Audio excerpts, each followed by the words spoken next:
कि एयरबड्स का ज्यादा इस्तेमाल आपको कैसे नुकसान पहुंचा सकता है। इसके लिए आपको पहले कान का स्ट्रक्चर समझना होगा। हमारा कान 3 हिस्सों पर मुश्तमिल होता है। Number 1 outer ear, number 2 middle ear और tympanic membrane, number 3 inner ear. कोई भी आवाज हमारे कान के बैरूनी हिस्से में दाखिल होकर ऑडिटरी कैनाल से होते हुए मिडिल ईयर में एयर ड्रम तक पहुंचती है। एयर ड्रम बहुत सेंसिटिव होता है। इसकी वाइब्रेशंस ऑसिकल बॉन्ड्स यानी बहुत छोटी हड्डियों के जरिए इनर एयर में कोकोलिया को ट्रांसमिट होती हैं।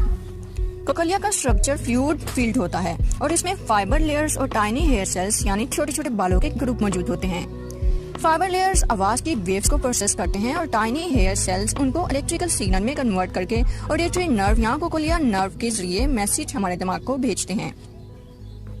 अब आते हैं, जब आप ऊंची आवाज में हेडफोन या एयरबड्स पर म्यूजिक सुनते हैं तो हाई साउंड वेव्स फ्रीक्वेंसी की वजह से कोकोलिया में हेयर सेल्स की वाइब्रेशन बहुत बढ़ जाती है, जिससे ये टाइनी